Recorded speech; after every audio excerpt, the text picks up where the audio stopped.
Director of the AfriConEU project, to tell you a little bit more about our project and also the networking academy of events that we are offering and to which you can join and are joining now through this webinar.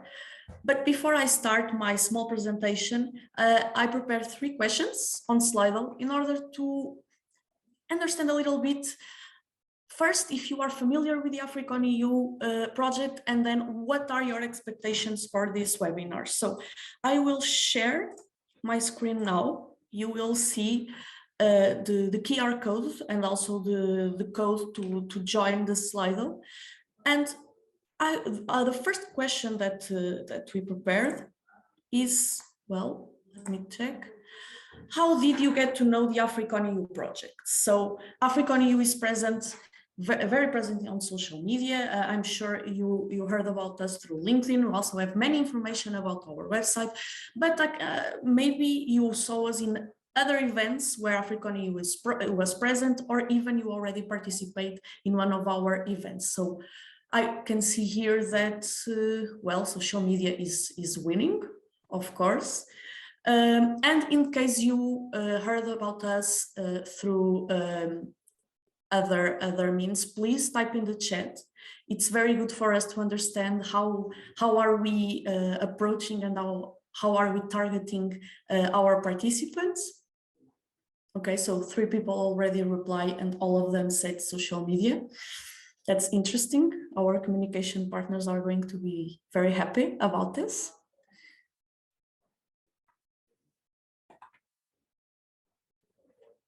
Okay, so maybe we can pass to the next question, that is, have you ever participated in an AfriConEU event before? So I will explain a little bit more at the end of my presentation, the extent of the events, of the AfriConEU events, but other than online ones, we also have physical ones that we are organizing in the 4 African countries that AfriConEU project targets. So it's interesting for us to understand if you have the possibility to also participate in one of them. There are a few. We have much more online, but okay. So the majority of people have participated in online events, AfriConEU events. And 33% did not. Okay, now we have a 50-50. So this is your first AfriConEU event. That's interesting, which leads us to the last question that we prepared.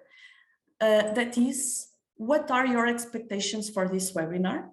So maybe 1-2 words maximum would be good, just to understand. Okay. As you can see through the agenda, we will have a very interesting, not only topic, but also speaker, and we also will have a focus group where we will have the opportunity to hear from you. So, okay, to know more about the program. So, assuming that we are talking about the AfriConEU program as a whole,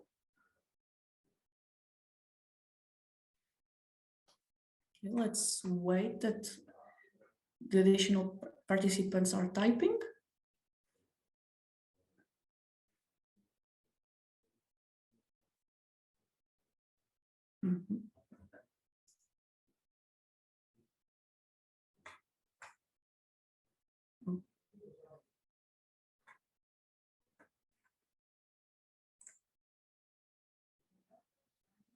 Also, we can leave the poll open and then come back after the end of my presentation to then can kick off the webinar. So just check here. Okay, so you can see the presentation now, I believe. So AfriConEU is a project funded under European Union's Horizon 2020 Research and Innovation Program, started in February 2021 and will last until January 2024.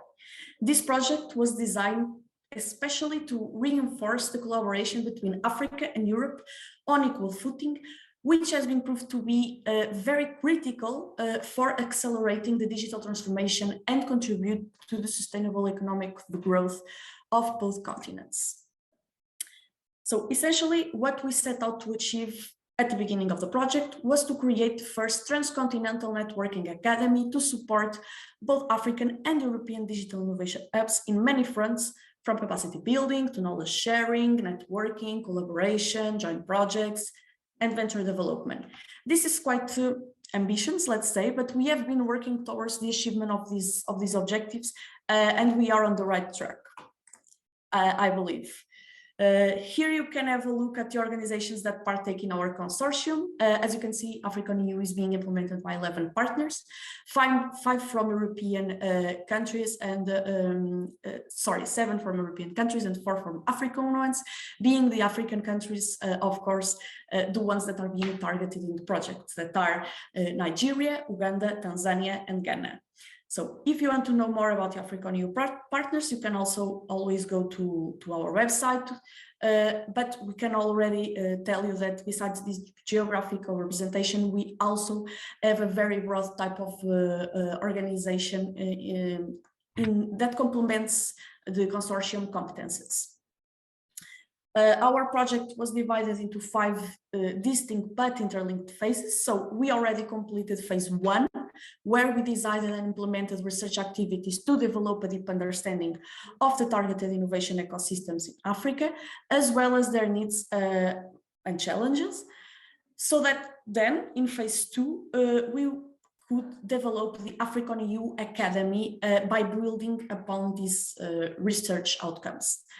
So these 2 phases comprised basically the first year of the project and are already completed. And we are now in phase 3 that is dedicated to the rollout implementation of the AfriConEU Academy sub-programs, in which this webinar is included, and that will last for a period of 2 years, let's say. But what is the AfriConEU Networking Academy? So since AfriConEU intends to facilitate and empower the digital innovation ecosystem in Africa, we created 2 flagship programs, one that is more focused in capacity building and another one that is more focused on trans-continental partnership development. The capacity building flagship program is divided into 4 thematics that were identified as areas of main interest and relevance by the participants of our research activities in phase 1 and 2. So they are business development models and multi-actor approach, technology transfer of innovative technologies, startups, financial support, and digital and entrepreneurial skills development. For each of them, we designed 5 webinars, 3 local workshops in African countries, and 2 online masterclasses. And all these events started this year in May, and we have many more prepared, not only for 2022, but also 2023. Concerning the Trans-Continental Partnership Development Program, we basically, the same happened. We conducted this research and organized a co-creation workshop on the matter to understand how our program could better fit the needs of our targeted audience. And we came up with also 4 thematics. So towards a common digital market and connected startup ecosystem, digitalization jobs for the 21st century and employment opportunities, business investment opportunities in the African market, and scouting digital entrepreneurs and startups in the African market. Actually, we will have an international brokerage event still this year in October that will happen in Bologna, Italy. And within this flagship program, we will also develop 4 bootcamps in 2023, and we will have our capitalization event at the end of the project. Here you can see the Networking Academy calendar, a special attention to what I just mentioned. We will have our brokerage event that will take place in a month, so in Bologna, Italy, but this will also be in a hybrid format. This will take place during 2 whole days. We will have a full schedule. You just need to go to our AfriConEU website to know all the details and also to know how to register. But as you can see here, we also have lots of things prepared until the end of the year. And for 2023, All the webinars and masterclasses are held in an online format, but the local workshops and the Trans-Continental Partnership Program events are held in physical formats, usually with online transmission, so that all of you can keep up with the AfriConEU Academy. You can register for free in all our events that we have prepared for you. The ones that you missed, don't worry, we have the respective recordings available on the AfriConEU YouTube channel. And you can access all information regarding our events on the website, as you can see here in this mini video. So thank you so much for our time. Maybe just go back to the poll that we were just mentioning. Okay, we have some more responses. So to learn more about innovation, exploring network opportunities and those keen to collaborate, find out more about cooperative methods of working. And well, some people are not certain, but I believe that they will live here with a better understanding, and they will learn a new thing today.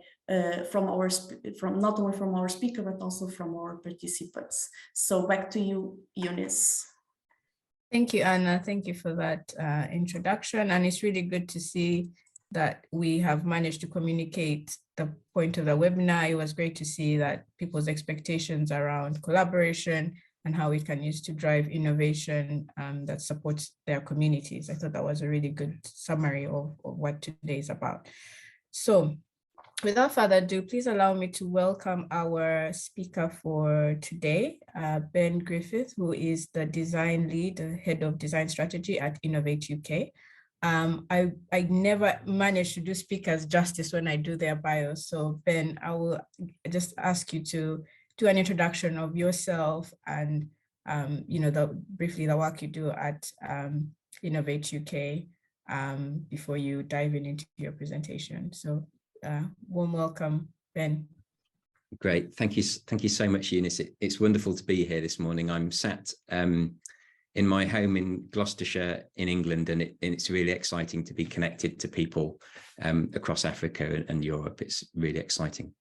I'm just going to try and share the correct screen. Hopefully you'll be able to see my slides. All right. Okay, I think you can see that now. So I'm Ben. I started my career as an industrial design consultant, and I did that for 12 years. I worked for businesses, for business clients across many sectors, and helped them to create new products, user experiences, and services, always applying a human-centered design approach. But for the last 8 years, I've been working in the public sector, leading on the development and implementation of Innovate UK's design strategy. Innovate UK is the national innovation agency in the UK, so it's a government department or sponsored by government. And in that role, I'm responsible for various innovation support services, including coaching programs and funding competitions, each of which has been created, hopefully, to help businesses use people-centered design to innovate more effectively. So today I'd like to talk to you a little bit about how you might be able to use people-centered design methods to innovate the services that you offer to your communities and customers. I'm going to start by talking about innovation and about people. We often think about new ideas when we think about innovation, but innovation is much more than new ideas. It really means creating value through new ideas. And of course, an idea can only create value if it's adopted and used by people. So technology is important. Technology can make new ideas possible, but actually it's people that make new ideas successful or not. So it follows that innovators need to understand what makes people tick, and they need to be able to translate that understanding into solutions that are more useful and desirable.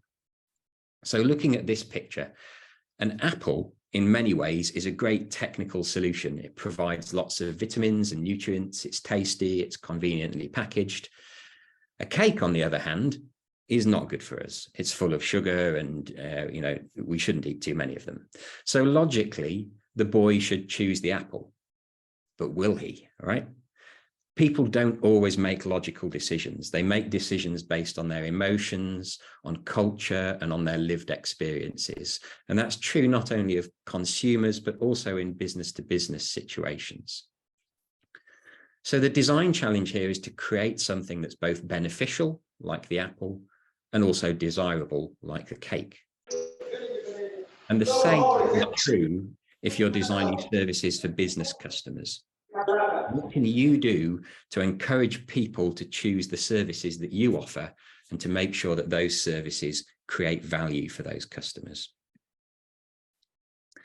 Well, how can you go about doing that? One approach that can help is people-centered design, or sometimes referred to as human-centered design. That describes an approach that innovators can use to create solutions that better meet the needs of their customers. And people-centered design methods can be used in all sorts of different ways to create new or improved products, services, places, business models, public policy, just about anything.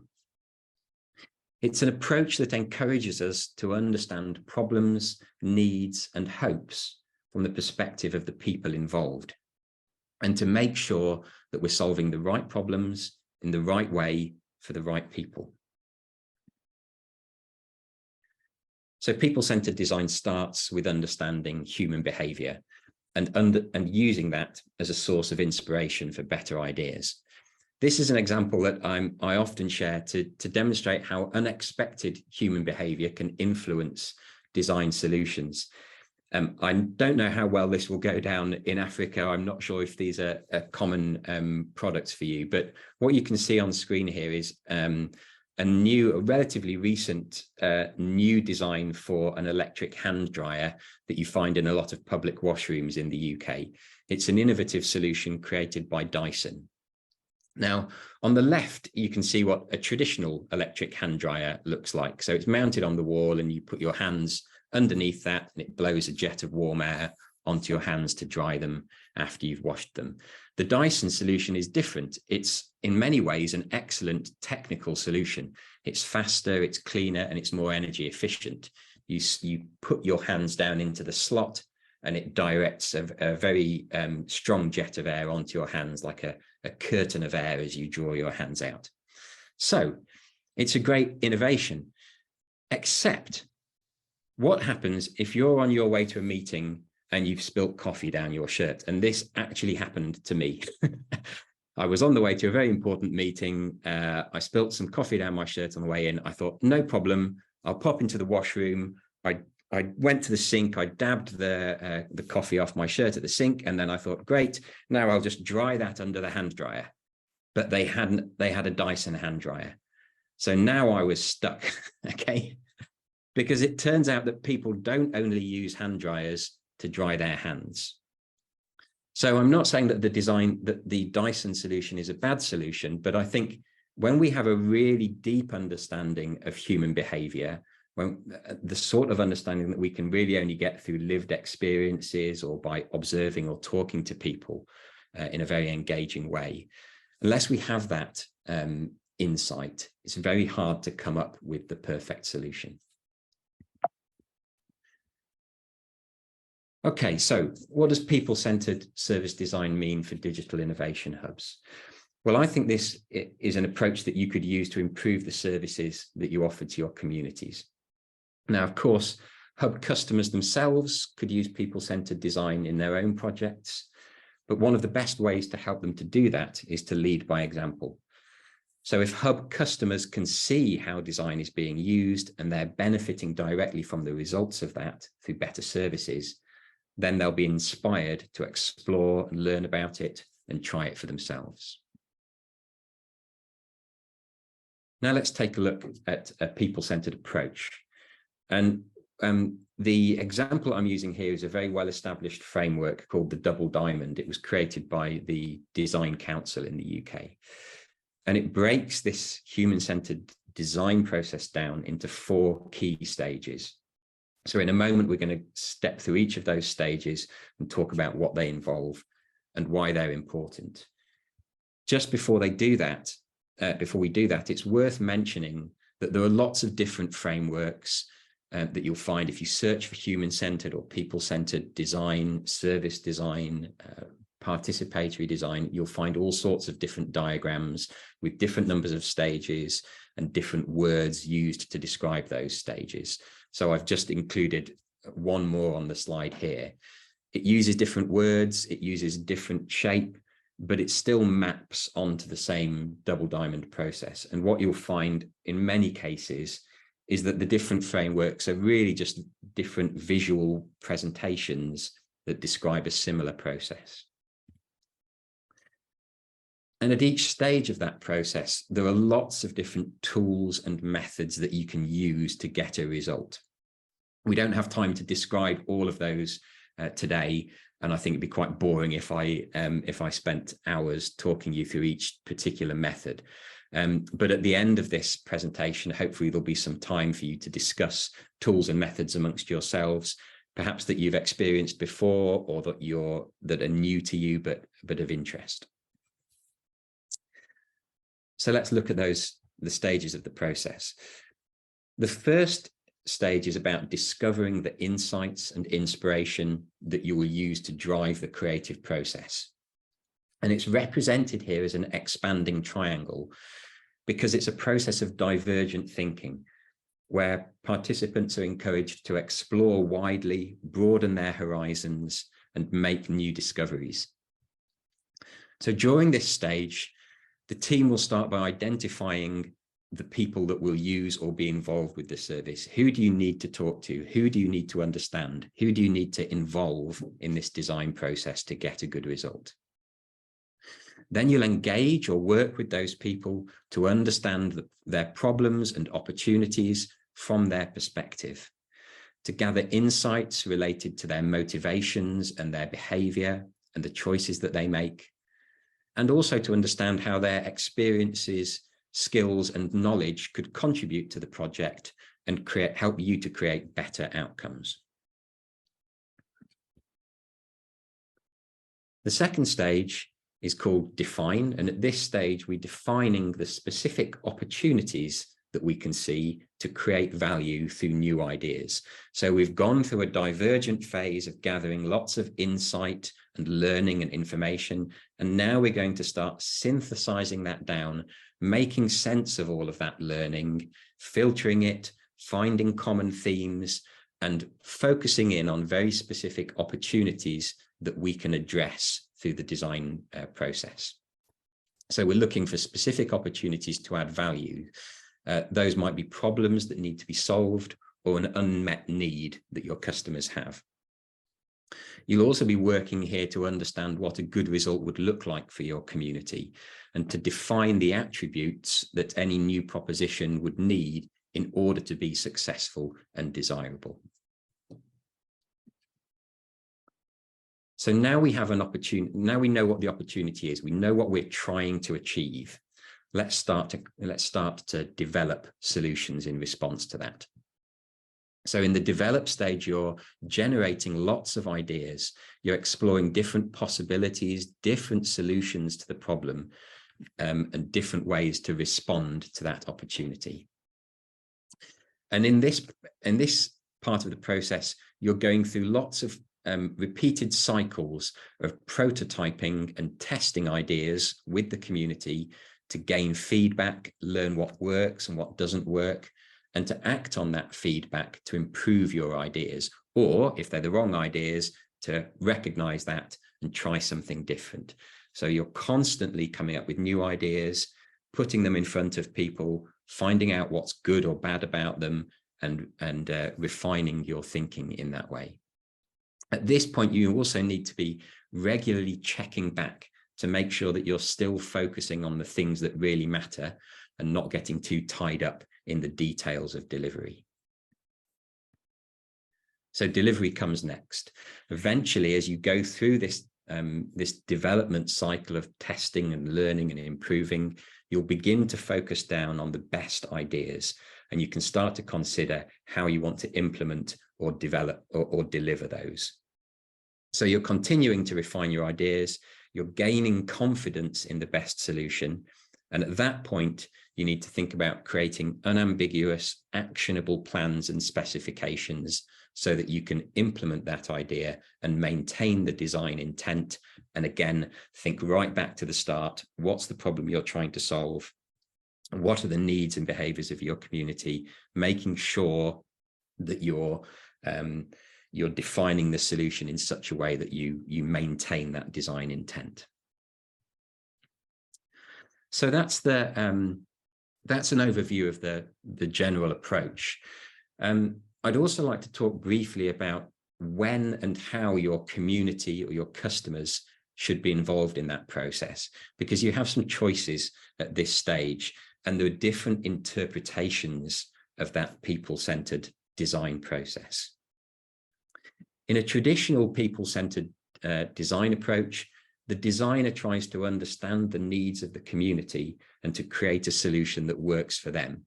So you can think about it as designing for the community. The designer connects with the community, understands what they need, and connects with them again at the testing stage to check that their ideas are correct, and tries to come up with the right solution.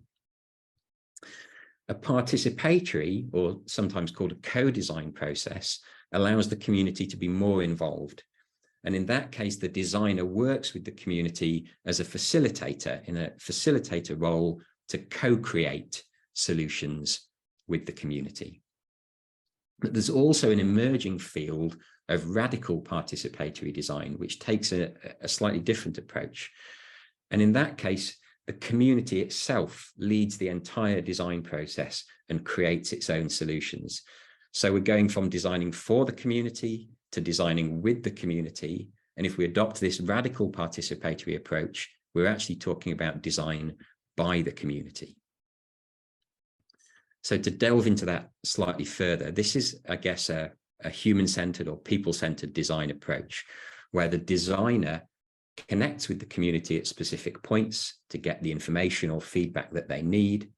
But there's a strong emphasis on the expertise of the design professional, and they have a lot of power and control in this process. It can be very difficult to build true empathy with the community and with your customers in this process. It relies on the designer applying methods very carefully and putting themselves in the shoes of the community. But it's very easy to lose sight of the lived experience and embedded cultural knowledge of that community. In participatory or co-design, the community are more involved with certain parts of that process. So they might contribute to the synthesis of insight during the definition stage, and they might help to come up with ideas as well as testing them and providing feedback in the development stage. The designer is involved as a facilitator, helping the community to step through that process. So they're still leading or facilitating, and it's important to recognize that they still have a lot of power and influence in that design process. Now, radical participatory design is an emerging practice in which the designer is considered just another member of the community and engaged on equal terms with that community throughout the design process. It's an attempt to decolonize the participatory design approach and to rediscover some of the indigenous traditions of community-based co-creation. So in this approach, the community members are all involved fully throughout the entire process. Facilitation, definition, ideation are all carried out by the community, and the community members are all rewarded equally for their contribution to the project, including the time and the skills that they're bringing to the table. So importantly, in this approach, the lived experience and knowledge of the community are valued just as much as the professional design expertise. And the designer is really just considered another equal member of that community with no more or less influence than anyone else. If you're interested to learn more about this approach, and I personally think it's super exciting and very relevant, I think, particularly for your communities, I strongly recommend that you look up some videos of a chap called Victor Udaewa, There's a link on the slide here, and perhaps we can share that in the chat as well. He's doing a lot of great work in this space, and I think his ideas are very inspirational and could be valuable to you. Okay, so takeaways. People-centered service design. It provides an excellent framework that you can use to create services that are more desirable and valuable for your customers. Because remember, your customers have a choice, and their behavior, their decisions are not always going to be what you expect. There's all sorts of things that influence their behavior. The more you can understand that and build it into your solutions, the more successful you'll be. There are lots and lots of tools and methods that you can use and choose, pick and choose between them to support that process. It's really a case of exploring them, finding what works best for you and your community. And finally, consider when and how to involve the community in that process. So again, I think a radical participatory design approach could lead to even better results. And you know, if nothing else, I hope that you'll go away from this session with some new ideas that you're keen to explore. There's so much information online about service design, about participatory design approaches. We can only really scratch the surface today. So please feel free. We'll try and put some links to useful resources in the chat box. And hopefully it can be the start of an interesting journey of discovery for you. Fantastic. Thank you so much, Ben. Before we introduce the exercise, I wanted us to, does anyone have any questions? You please feel free to either unmute yourself and ask your question or type it in the chat and I can ask Ben. But Ben, I had one for you just to kick off a little bit as people maybe think of their questions. When we look at this, you know, it looks very neat on the diagram. There's a very clear process. It's the diamond, you're here. In reality, from your experience, as you're going through this, especially us who are designing services or programs where, you know, this maybe when you start or you need to iterate, there's people already using the service. So like, how do you, you know, it gets quite messy. So I guess my question is, what are your tips for, you know, using these tools in real life and the mess that can be involved? And do you have any sort of examples from your own experience on, like where like the difference from the theory and reality and how you sort of deal with that? Yeah, that's such a good point. Obviously, when we're trying to communicate, it's very difficult to communicate these processes that are inherently a bit messy and all over the place. And if you drew on a slide what they really looked like or even what they felt like to do, you certainly would get something that looked quite different. It would be a bit of a mess. I think the number one tip that I can give is to be brave and to have confidence that clarity will develop. So through my work at Innovate UK, we've supported a lot of organizations to adopt approaches like this and to try these processes for the first time. And often when I go and meet those companies, I hear similar stories that they see this, as you say, what looks like quite a clear linear process when we're describing it to them. And so they start off the project thinking, okay, great, this is what we're going to do. We're going to do 1, 2, 3, 4, and we'll have a clear output from each stage that will feed into the next one. And then they work with designers, and designers, because they do this day in, day out, they are much more comfortable with the inherent uncertainty and fuzziness, if you like, of the process. So they dive in. And at that, if I go back to maybe this stage where we're talking about discovery, you immediately go off and you start having conversations with all sorts of people on all sorts of different subjects, discovering things that might not immediately seem particularly relevant to the, what you thought the problem was or what you thought the solution was going to be that you might develop. And in many cases, the organization at that point starts to get quite scared or worried, and they think, where's this going? You know, we've sort of lost control of this process. Okay. But you find if you work through that, and it does take some time, that gradually the fog starts to lift and you start to see some clarity developing and be able to pin down those opportunities. And then it happens again. So now we've got an opportunity, but we're immediately going to start exploring all sorts of different solutions to that. So I was thinking actually the other day when I was putting these slides together about the work that the technology innovation, digital innovation hubs are doing in Africa, and thinking, like, if you think of this just as a service design problem, you can get quite fixated on perhaps a particular service that you're offering. So, okay, we might offer some coaching, or we might offer to connect companies with another company who can help them with some appropriate skills or expertise. But when you're going through this development phase, you might discover that there are all sorts of other things that you could do that will benefit your customers and help you deliver a better service. It might actually be about thinking about the venue that you use. You know, what's the space like? Is it inclusive?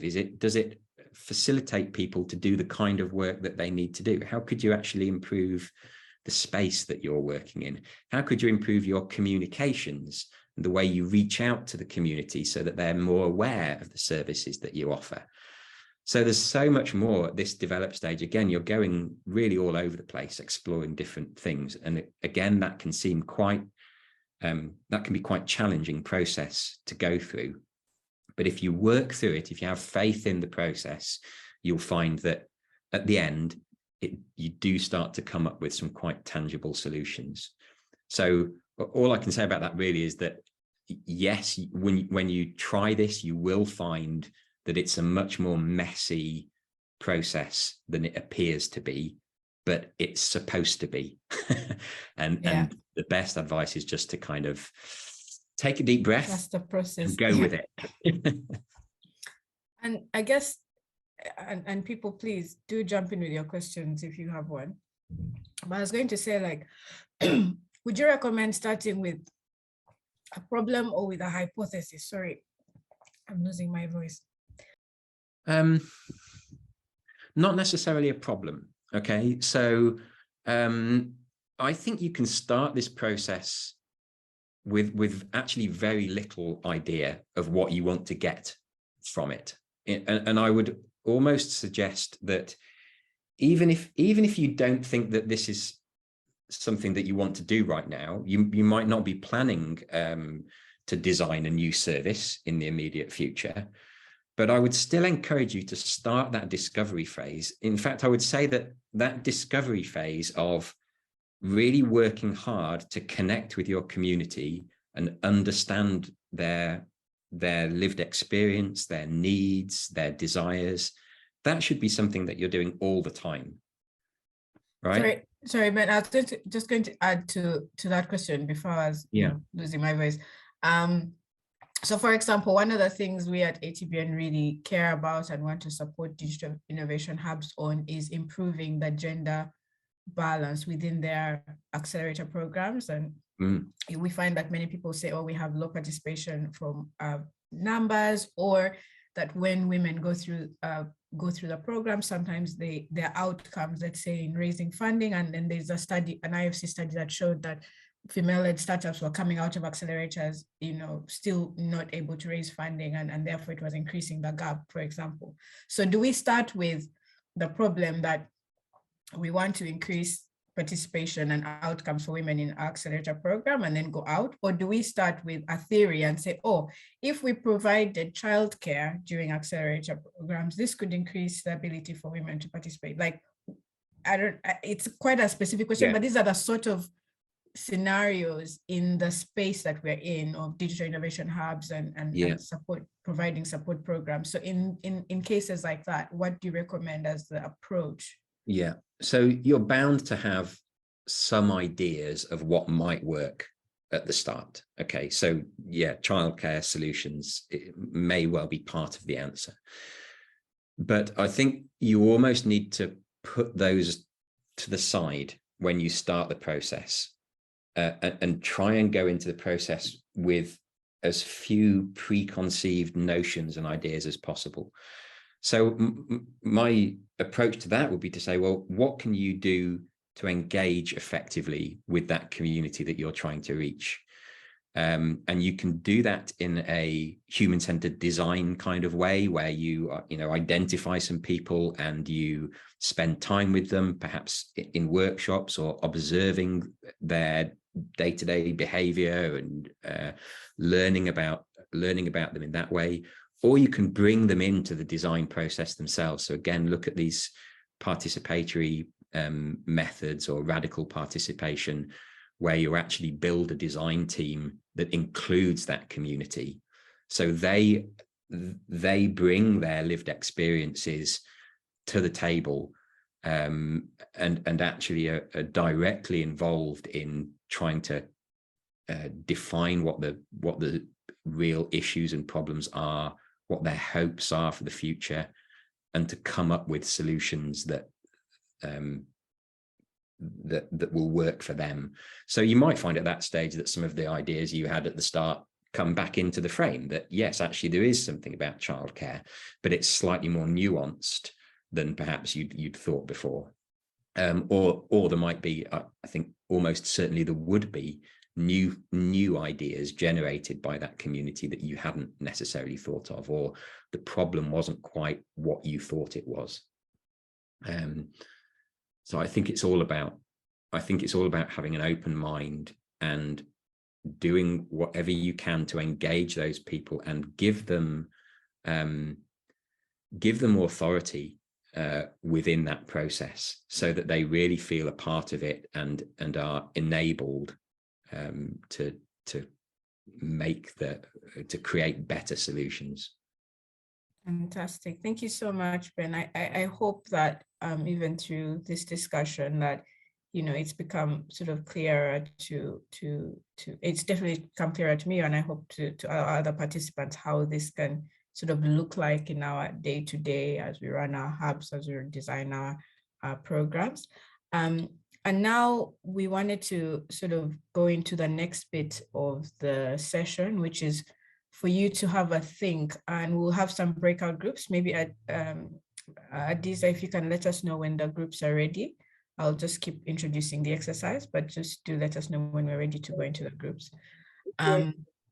So we are going to break out into groups, and what we want you to discuss in these groups, very briefly, we'll have about 15 minutes, I think, to think about how this can look like in your organizations. Are you already doing some sort of participatory design? You may not have been using exactly these tools, or called it people-centered design, or called it the DAB or diamond process, but just share experiences of trying to bring in your participants, your different stakeholders into the process when you're designing your services right now.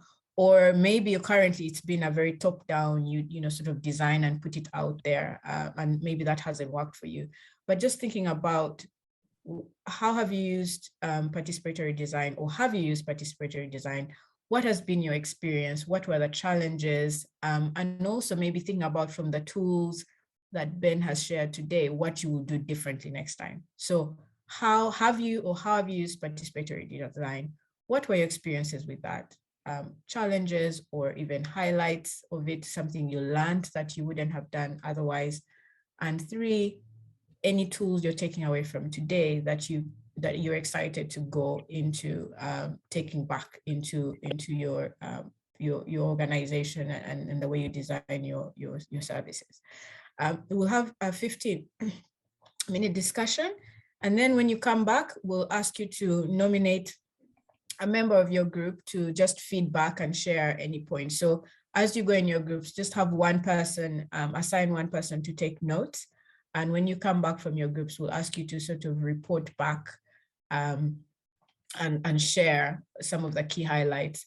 Adiza, maybe what I'll say is to make sure like there's a member of the AfriConEU consortium in each of the groups, so at least there's somebody there to help facilitate the discussion. Yeah, the rooms are ready now, so I'm going to send all of you to your different groups now. Can I ask to have the questions that we're going to discuss in the chat so that we don't forget them?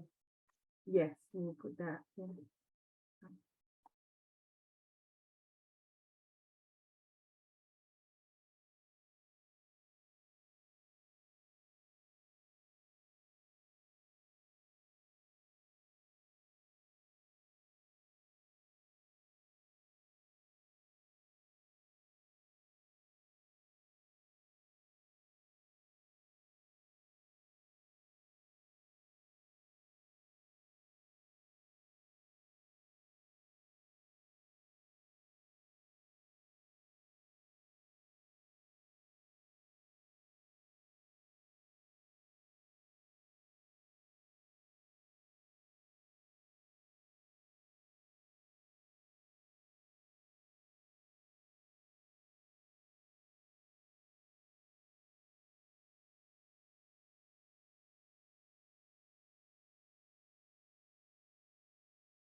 Oh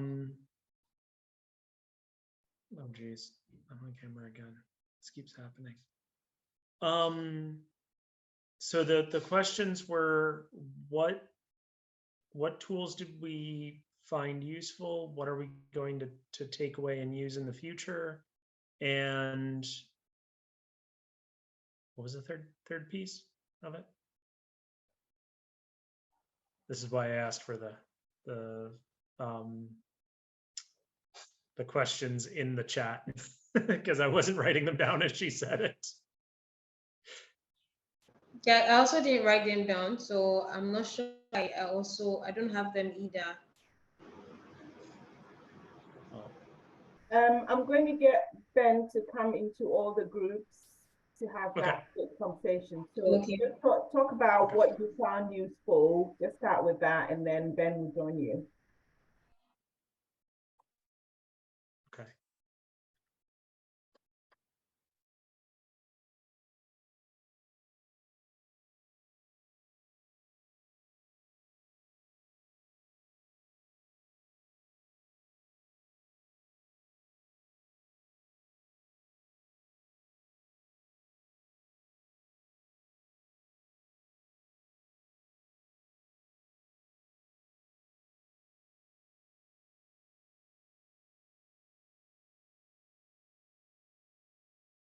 So I'm here to learn and also listen to how can collaborate to innovate. So I'm happy to be here.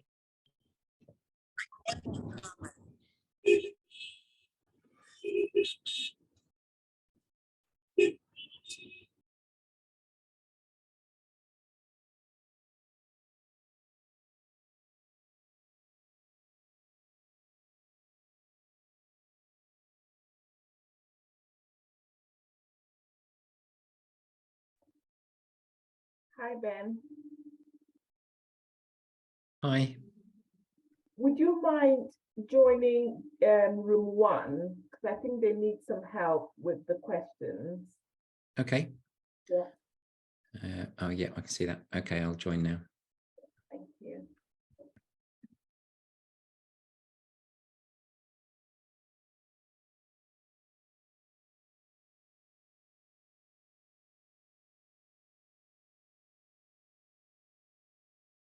For those of you here, I know you've been assigned to different rooms, but is there a reason why you don't want to join? Prince, Abel, Tassa, Mohammed, Yusuf.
Welcome back, everybody. I hope you had a good discussion in your groups. There's somebody that needs to mute, please. I think there's okay. So yeah, so it would be great to hear from you from the discussion groups. What were some of the takeaways from our group? We had a volunteer, Francis, who's going to just feedback, and then I can also supplement where needed. So Francis, can you go ahead? Huzaifa, I think there's a bit of noise in your background. If you could please stay on mute, that would be great. Okay, so Francis from room 3, could you go ahead and just share some of what we discussed in our group? And also from, what you shared. Hello? Yeah, go ahead. Hello? Yes, we can hear you. All right. Thank you very much for the opportunity. For our group, our room, the discussions went on, and it came up that most of the members have used a participatory approach, but it was in the form of taking the product to the customer or taking the product to the community to know their perception about it. And for my side also, I also looked at that same participatory approach where the product is rather taken to the community to assess, to see what their views are, their perceptions are, and as well as also understanding what their needs. So we realized that most of the team members in group 3 was particularly with the participatory, that is taking it to the people, but not necessarily designing it with the community. So upon ending the takeaways, there were discussions on the fact that we will look at the other way of participatory, where the design process will be done with the community or the customers or the people that are involved. And also, we also look at the radical approach, the participatory process in terms of delivering our services. So these are the discussions that went on in our room. Thank you. Excellent. Thanks, Francis. I don't actually have anything to add because I think you've summarized it really well. The only thing maybe I would say is maybe to invite Sam to, because you had some really good takeaways for you. You were saying what you're taking away from this session that you can take back into your work. I don't know, Sam, if you wanted to also just share a little bit about what you're taking away from the session and how you think it could impact your work. Yeah, me, as I said in our group, before I came here, I only knew human-centered design, but now I take away the participatory design and then the radical design. Which of all these are implementations that you don't only based on people, but you can also base on your interaction, like something interactive, not just basing on your own idea, which would be the community based. But now you go, you even meetups that are engaging into ideation and then making up prototypes. Thank you. Thank you, Sam. So that's it from room 3. I'll hand over to any of the other rooms to give their feedback. I don't know who from the consortium we had in any other room, maybe to introduce their room. Hi, Eunice. So I was in breakout room 2. We actually passed, I would say, more than half the time discussing some experiences that we already had in being participants in these co-creation design activities. So what we understand is that we did this not only for the customer perspective, but also for internal perspective. For example, one of the examples that were shared was to define the new uniforms for women in a factory, that they chose a group of women that were not only women, that it's very important, but were also women that were used to do this operational work every day. So this was something to make sure that the uniforms would be adapted to their needs, and not to some people that are not women or that are not part of the people that are going to be doing the work. Also, for example, people have already participated in some focus groups to make the interfaces of the websites and of the digital innovation hubs more appealing. That was another example. People also quite use, let's say, collaborative tools like Trello, for example, to make all the people from different teams engage and to ease the communication. For example, for product managers and also designers can be in the same line. And I think the main outcome was that everyone agreed that we should continue to improve on customer experiences and should really bet on human-centered activities, let's say. I don't know if anyone from the room wants to share anything else. We have Jude there, that we have Mark also. So I don't know. Yeah, it would be great to hear from you guys. Mark, Jude, anything to share, particularly on what you're taking away from the session and how maybe you've picked up something that's helped you think differently about the way you do your design? Mark or Jude? Okay, I think Anna has said, as she has highlighted most of the most of the things we discussed. And one of the things I took out is that the participatory approach or tool is a very important tool that we should engage. So we used an application as a use case whereby we needed to know what is wrong with the app, the user experience, where people complain about what is wrong, their difficulties, they encounter while using the application, and how they were able to suggest a way out and how to solve the problem. So my major take out is that approach is very useful in solving problems. Great, thank you, Jude. And anything to add, Mark?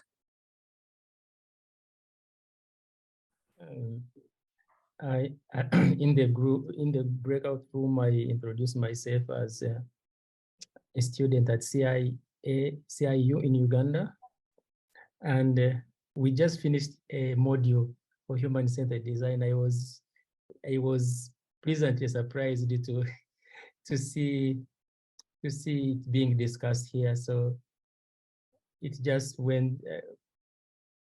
strengthened my understanding of human-centered design. Great, that's great to hear. And room 1, we haven't done room 1. Who was facilitating in room 1? Adiza, were you in room 1? I think. Or was it you, Ben? Well, yeah, Joe and I were in there. I feel like I've spoken enough. Perfect. Yeah. people are sick of hearing of I'm a middle-aged white man.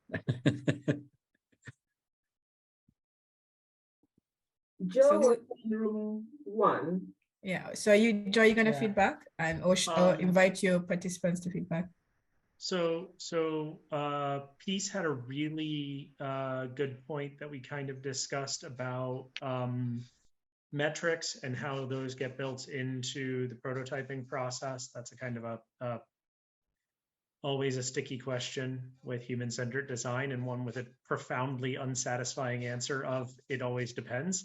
But it's still a useful answer to know, like, it's going to depend on exactly what you're designing and so on. We discussed some of the processes. We had a talk specifically about the radical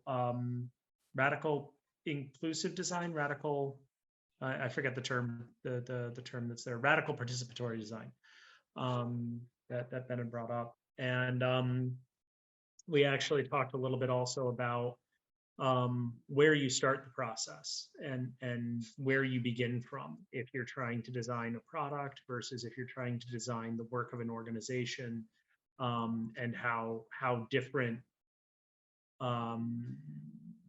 how you can begin different things with specific starting places and how those will change a little bit, how the process works. So, yeah. Great. And Peace, do you have anything to add? Oh, you were in that group. Yes, let me just add something. Thank you, Joe. And while Ben was also trying to add to that, especially through the ideation and the prototyping, that was when he mentioned that usually the tools, the working tools that we want to, or that we eventually decide to work with, how we use the tools is more important than the tools themselves, because for prototyping, it's very easy for you to have preconceived metrics because you believe that, oh, when you use this, you would get the results you're looking for. But in the process between ideation and actually forming the prototype for the solution or for the product, we realize that more often than not, things change. So we need to concentrate more on the use of the tools than the tools itself. So we have to, as much as possible, be flexible. And this was where the example of vision and mission statements came in, based on something you already said earlier, Eunice. And then we agreed to say that more often than not, when you now decide to have that participatory approach where you have conversations with the persons who are going to use what you're trying to build, you realize that there's usually that misinterpretation, because what you had at the back of your mind usually is not the same as when you now go through the process. I think, yes, that's my addition. Fantastic. Thank you so much, Reese. And it's just really good to see that, yeah, we had some good discussions and people were sharing their experiences. We're short on time. So I just wanted to point out a few things. One, Ben has shared in the chat some links and tools for you that you can go through and read a bit more about participatory design, or human-centered design thinking. Of course, today was just touching the surface, just to introduce the concept and the different approaches out there. There's also the talk on the radical design that has been shared. But before I want to obviously thank Ben very, very, very much for that really informative talk. I think every single person has shared that they've taken something away to think about and to go and further explore. But before we let you go, Ben, we wanted to take a family photo. So I will ask everyone to turn on their cameras so we can take a family photo. This is not the last bit. We have a bit more, a few 10 minutes of closing things to do with you. So participants, please remain behind, but I wanted to let Ben go, but I also want him to be part of the family photo. So let's turn on our cameras if possible. I've got to do my hair. Very important. Cameras on, big smiles. And this is how we do it in the virtual world, isn't it? So who's taking it? Yeah, Georgiana. All right, great. Okay, so when you're ready, a lot of smiles. I can see a lot of smiles. So 1, 2, okay, 3. We have the shot. Thank you very much. Thank you all very much, Ben. Thank you. We can release you. Participants, please stay for 5 minutes because we just have a few things to communicate with you. Like we said, today's session is not just about today. It's part of a much bigger program.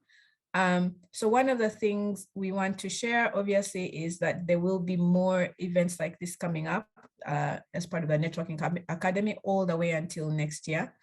We also want to ask you to fill out a short form that will give us some feedback to improve on our upcoming events, and to also make sure we are creating value, we are providing value. So just take 5 minutes. There's a link that my colleague has shared. Which one is the participant one? Because now I'm confused. You shared both. Oh, which one? It's the same. Yeah. It's the same. Yeah. All right, please, that link that has been shared, that is the Google form. kindly take 5 minutes and fill that out, because it's so important for us as we continue to run these sessions. These sessions are free.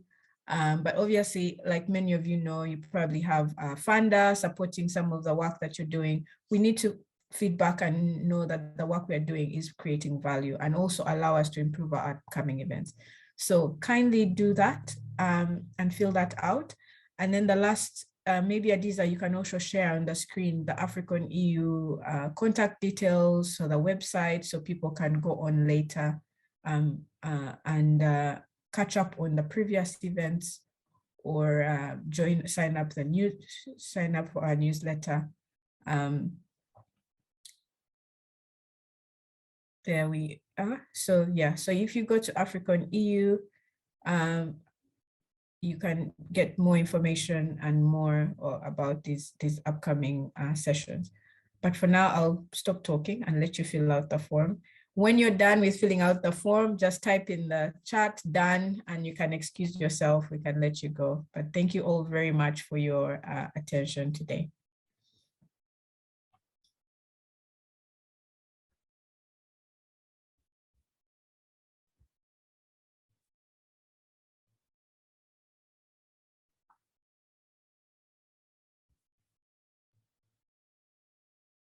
I'm waiting to see some dones, so I'll be holding my breath.